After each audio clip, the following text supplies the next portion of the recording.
Bienvenidos a la lectura del día de hoy, 1 de agosto. Es la número 214 del plan 366 días. Vamos a empezar con el devocional que se llama ¿Un final sin esperanza o una esperanza sin final? Matthew, un joven de 21 años, llevaba 3 años viviendo en la calle. Mark Russell, quien fue designado jefe de la organización Church Army, cuando traducido el ejército de la iglesia, cuando aún era veinteañero, se lo encontró en los alrededores de Charing Cross, en Londres. Le trajo algo de comida y le llevó a Cristo. Cuando Mark se levantó para disponerse a marchar, le dijo: Matthew, durante todo el mes que viene voy a estar en diferentes foros hablando para miles de personas. ¿Qué consejo quieres que le dé a la iglesia anglicana actual? Matthew respondió: el trabajo de la iglesia consiste en que dejen de discutir y traigan esperanza a la gente. Mark comentó lo siguiente: no he oído jamás una definición mejor de aquello a lo que nos tenemos que dedicar. ¿Acaso no tenemos un evangelio que trae esperanza? Un evangelio de vida, un evangelio de transformación y, por encima de todo, la esperanza en la vida eterna, la esperanza de Jesús. Mucha gente solo ve un final sin esperanza, pero con Jesús puedes disfrutar de una esperanza sin final. La esperanza es una de las 3 virtudes teologales.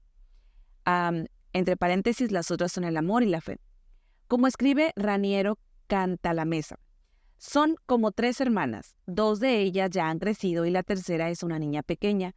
Avanzan juntas, asidas de la mano con la niña Esperanza en el medio.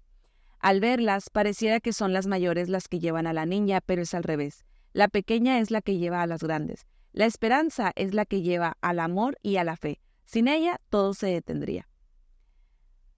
Leemos Salmos 89, del 46 al 52.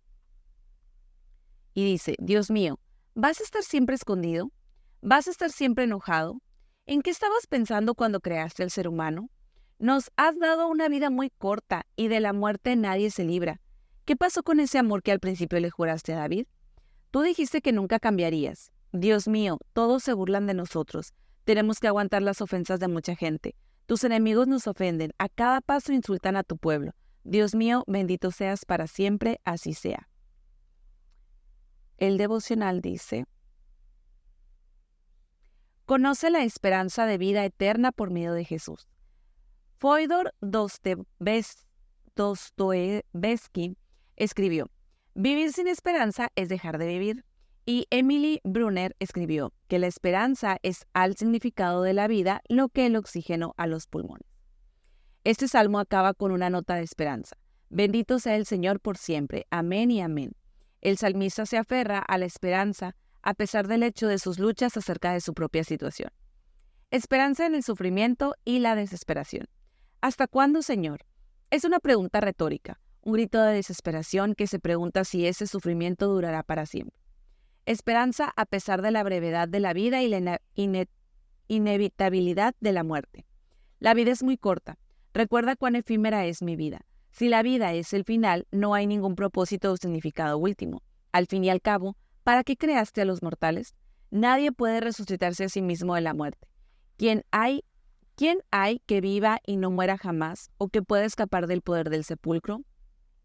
Pero el salmista no descarta la esperanza en la resurrección. Sabe que los seres humanos no se pueden salvar a sí mismos. Por ello, alza la mirada al Señor. ¿Dónde está, Señor, tu amor de antaño que en tu fidelidad juraste a David? Tu ungido. Lo que el salmista vio solo como un borroso esbozo se hizo patente en el Nuevo Testamento. Oramos. Señor, gracias porque nos has dado una esperanza viva por medio de la resurrección de Jesucristo de entre los muertos, haciendo que recibamos una herencia indestructible, incontaminada e inmarchitable. Leemos Romanos 14, del 19 al 15-13.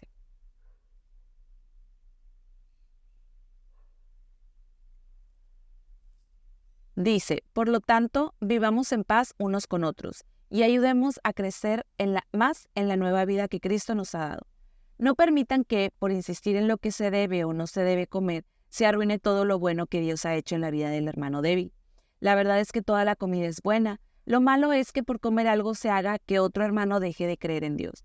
Más vale no comer carne, ni beber vino, ni hacer nada que pueda causarle problemas a otros hermanos. Lo que ustedes decidan sobre estas cosas es algo entre Dios y ustedes. Dichosos los que se sientan libres para hacer algo y no se sientan mal de haberlo hecho. Pero si alguien no está seguro si debe o no comer algo, y lo come, hace mal, porque no está actuando de acuerdo con lo que cree, y ustedes bien saben que eso es malo, pues todo lo que se hace en contra de lo que uno cree es pecado. Nosotros, los que sí sabemos lo que Dios quiere, no debemos pensar solo en lo que es bueno para nosotros mismos, más bien debemos ayudar a los que todavía no tienen esa seguridad. Todos debemos apoyar a los demás y buscar su bien. Así los ayudaremos a confiar más en Dios, porque ni aun Cristo pensaba solo en lo que le agradaba a Él. Como Dios dice en la Biblia, me siento ofendido cuando te ofenden a ti. Todo lo que está escrito en la Biblia es para enseñarnos. Lo que ella nos dice nos ayuda a tener ánimo y paciencia y nos da seguridad en lo que hemos creído, aunque en realidad es Dios quien nos da paciencia y nos anima. A Él le pido que los ayude a ustedes a llevarse bien con todos, siguiendo el ejemplo de Jesucristo. Así, todos juntos podrán alabar a Dios el Padre. Por eso es necesario que se acepten unos a otros tal como son, así como Cristo los aceptó a ustedes. Así todos alabarán a Dios, pues Cristo vino y sirvió a los judíos, para mostrar que Dios es fiel y cumple las promesas que les hizo a nuestros antepasados. También vino para que los que no son judíos den gracias a Dios por su bondad, pues así dice la Biblia. Por eso te alabaré en todos los países y te cantaré himnos. También leemos, y ustedes, pueblos vecinos, alégrense junto con el pueblo de Dios. En otra parte, la Biblia dice, naciones todas, pueblos todos, alaben a Dios. Y también el profeta Isaías escribió, un descendiente de Yesé se levantará con poder. Él gobernará a las naciones y ellos confiarán solo en Él.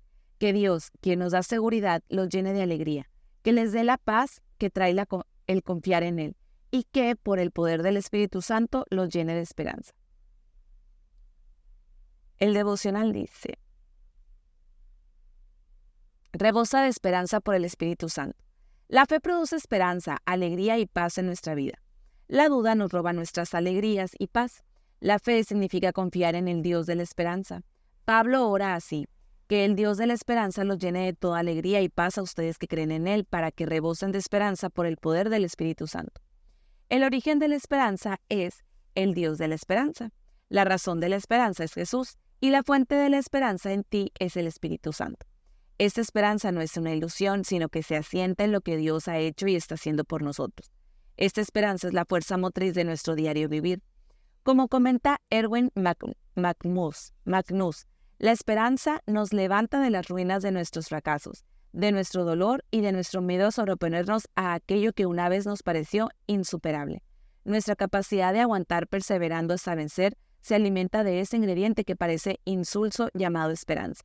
Jesús es la esperanza para el mundo, para Israel y también para el resto de nosotros. Pablo cita una serie de pasajes del Antiguo Testamento para probarlo, los cuales culminan con las palabras de Isaías profetizando acerca de Jesús. Se levantará para gobernar a las naciones. En él los pueblos pondrán su esperanza. Pablo nos ayuda a ver los diferentes aspectos de la esperanza que Jesús trae al mundo de hoy, incluyendo esperanza de unidad. Pablo continúa abogando porque se hagan todos los esfuerzos posibles para la unidad. Esforcémonos por promover todo lo que conduzca a la paz y la mutua edificación. Guarda esta unidad siendo sensible con tus hermanos y hermanas en Cristo, sin ofenderlos innecesariamente. Cada uno de nosotros debe agradar al prójimo para su bien con el fin de edificarlo. Sigue el ejemplo de Jesús. Ni siquiera Cristo se agradó a sí mismo. Sé como Jesús, alguien que agrada a Dios, no alguien que agrada a la gente. Los aduladores son aquellos que intentan agradar a la gente aún a precio de comprometer su propia conciencia para hacerlo. Pablo procuró agradar a la gente siempre y cuando el hacerlo no conllevara a desagradar a Dios. Esperanza de las Escrituras. El propósito de las Escrituras es dar esperanza. Todo lo que se escribió en el pasado se escribió para enseñarnos a fin de que, alentados por las Escrituras, perseveremos en mantener nuestra esperanza. El conocimiento de Jesús y de la esperanza que hay en Él viene por el medio de las Escrituras. La manera de mantener tu esperanza alta es estudiar las Escrituras con regularidad. Esta esperanza lleva toda alegría y paz a ustedes que creen en Él. Me encanta la manera en la que Corrie ten Boom lo explica. La alegría y la paz significan ir por la vida con una sonrisa de oreja a oreja y con la maleta vacía. Oramos, Señor, gracias porque de la misma manera que resucitaste a Jesús de entre los muertos, Un día me resucitarás con él para una vida plena y eterna. Que hoy tu Espíritu Santo me llene hasta rebosar de esperanza. Leemos Primera de Crónicas 11, del 1 hasta el 12:22. Y dice, David, rey de Israel. Después de esto, todos los israelitas y sus líderes se reunieron con David en Hebrón y dijeron, Su Majestad, nosotros somos familiares de usted, queremos que sea nuestro rey. Aun cuando Saúl era el rey, usted era el verdadero líder de Israel. Ahora se ha cumplido la promesa de Dios de que usted llegaría a ser nuestro líder y nuestro jefe. Entonces David hizo un pacto con ellos y puso a Dios como testigo. Por su parte, los líderes de Israel derramaron aceite sobre la cabeza de David y lo declararon su rey. Así cumplió Dios lo que había prometido por medio de Samuel. David conquista Jerusalén. Después de esto, David y todo el ejército de Israel fueron a conquistar a Jerusalén, que en ese tiempo se llamaba Jebús. Era una ciudad con murallas, conocida como la fortaleza de Sión. Como los jebuseos estaban seguros de que David no podría conquistar la ciudad, le mandaron decir, no podrás entrar a la ciudad. Entonces David le dijo a sus soldados, al primero que mate a un jebuseo, lo haré general y jefe del ejército. Joab, hijo de Zeruía, fue el primero en hacerlo y David lo hizo jefe. Y luego de haber conquistado la fortaleza de Sión, David se quedó a vivir en Jerusalén y la llamó Ciudad de David. Más tarde construyó alrededor de la ciudad una muralla, la cual iba desde la rampa hasta el palacio. Y cada día David tenía más y más poder, pues el Dios Todopoderoso lo ayudaba. Esos son los mejores soldados que tuvo David durante su reinado desde el día en que los israelitas lo nombraron rey, tal como Dios lo había anunciado. Jasobeam, hijo de Jacmoní. Jasobeam fue el principal de los 3 soldados más valientes que tuvo David, y cierta vez mató con su lanza a 300 hombres. Eleazar, hijo de Dodó. Eleazar estuvo con David en Pas Damim, cuando los filisteos hicieron guerra contra los israelitas y los hicieron huir. Sin embargo, ese día Dios les dio una gran victoria, pues Eleazar y David se mantuvieron firmes en un campo sembrado de cebada y derrotaron a los filisteos. Hubo varias ocasiones en que los 3 soldados más valientes de David realizaron grandes actos de valentía. Una vez, esos 3 valientes fueron a ayudar a David, que estaba en la cueva rocosa de Adulam. Los filisteos habían acampado en el valle de Refaim. En esta ocasión, David estaba en la cueva, mientras que un grupo de filisteos estaba en Belén. David tenía sed y dijo, ¿cómo quisiera yo que alguien me trajera agua del pozo que esté junto al portón de Belén? Enseguida los 3 valientes fueron al campamento filisteo, y sin que nadie lo viera sacaron agua del pozo y se lo llevaron a David. Sin embargo, David no quiso beberla, prefirió derramarla como una ofrenda a Dios y dijo, que Dios me libre de beber esta agua. Estos hombres arriesgaron su vida por traérmela, así que no la tomaré. Abisai, el hermano de Joab, se hizo muy famoso, por eso llegó a ser el jefe de los 30 soldados más valientes. Se hizo famoso cuando mató con su lanza a 300 soldados, pero ni así logró superar la fama de aquellos. Benanías, hijo de Joiada, era un soldado muy valiente que vivía en Capsel. Realizó grandes actos de valentía. Una vez mató a 2 de los mejores soldados moabitas. En otra ocasión, en que cayó nieve, mató a un león que estaba en un hoyo profundo. Tiempo después mató a un egipcio de gran estatura. El egipcio llevaba una lanza en la mano y Benaías solo tenía una vara, pero esa vara le bastó para quitarle al egipcio la lanza y matarlo con ella. Entre los 30 soldados más valientes, Benaías llegó a ser tan famoso como los 3 más grandes, aunque nunca llegó a ser como ellos. Con todo, David lo nombró jefe de sus guardias. Esos son los nombres y el lugar de origen de los soldados más valientes del ejército.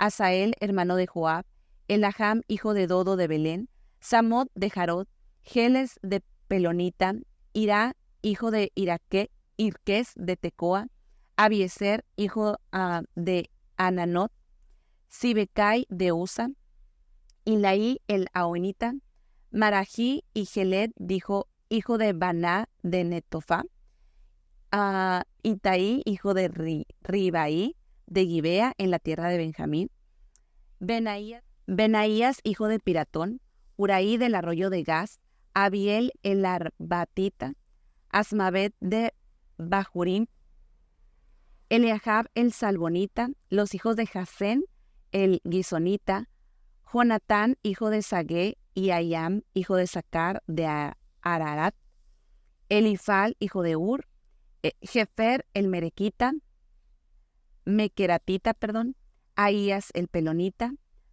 Esraí de Carmel, Naraí, hijo de Esbaí, Joel, hermano de Natán, Mibjar, hijo de Agrai, Selec de Amón, Naharaí de Berot, escudero de Joab, hijo de Zeruía, Irá y Gareb de Jatir, Urías elitita, Zabad, hijo de Alaí, Adina, hijo de Sisa, jefe de los Rubenitas, y sus 30 hombres.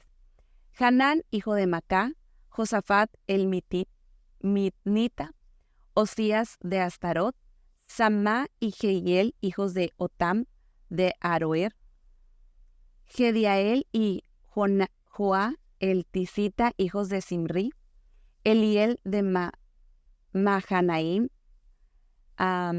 Jerabí de Josabía, hijo de Elnam, Itama el Moabita, Eliel, Obed y Jaziel de Sobá. Primera de Crónicas, capítulo 12. En los días en que David tuvo que huir de Saúl, hijo de Quis, un grupo de soldados valientes se le unió en Siclá para ayudarlo en las batallas. Estos soldados eran capaces de disparar piedras y flechas con cualquiera de las dos manos. Esta es la lista de sus nombres y lugares de origen, de los descendientes de Saúl que pertenecían a la tribu de Benjamín. Asier, hijo de Semá de Gibea, que era jefe de Joás, hijo de Semá de Gibea. Gesiel y Pelet, hijos de Asmavet. Beracá y Jehú de Anatot. Ismaías de Gabaón, jefe de los 30 soldados más valientes. Jeremías, Jaasiel, Jonán, Josabad de Gederá, Elusaí, Jerimot, Belías, Semarías, Cefatías el Urfita, Joela y Severías, hijos de Jeroboam y Gedor. De los descendientes de Coré, Elcana, Isaías, Azarel, Joser, Jasobeam.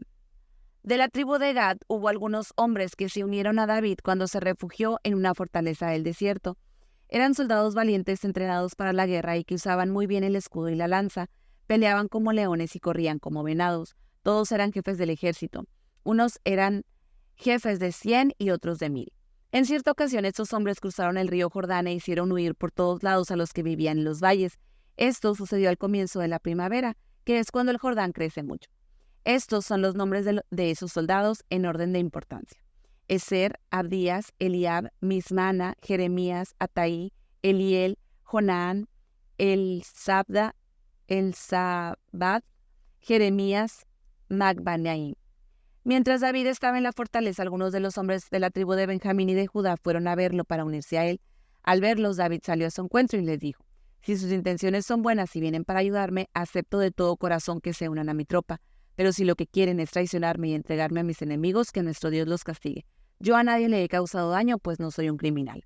Entonces el Espíritu de Dios tomó control de Amasaí, jefe de los 30 soldados más valientes del ejército de David, y lo hizo exclamar: el éxito está contigo, David. La victoria siempre te acompaña y acompañará a los que te unan, porque Dios te hace triunfar.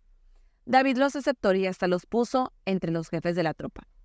En cierta ocasión, cuando David se unió a los jefes filisteos para enfrentarse a Saúl, los demás jefes no lo aceptaron, pues decían: David nos matará y así podrá regresar al lado de su rey Saúl. Los soldados que acompañaban a David en esa batalla eran hombres de la tribu de Manasés, todos ellos soldados valientes y jefes de tropa. Se habían unido a David cuando estaba en el refugio de Ziklag y lo ayudaron a combatir tropas enemigas. Estos son sus nombres: Adna, Josabad, Gediael, Micael, Josabad, Eliú, Siletai. Y día tras día más hombres se le unían a David hasta que llegó a tener un gran ejército. Leemos el devocional que dice: pon tu esperanza en la venida de Jesús. Nuestra esperanza descansa en Jesús el Rey, quien un día regresará para establecer su reino para siempre. Al leer acerca de los reyes del Antiguo Testamento es importante recordar que ellos, aun con todo su esplendor, solo eran una vaga prefiguración de Jesús, quien sería el rey definitivo.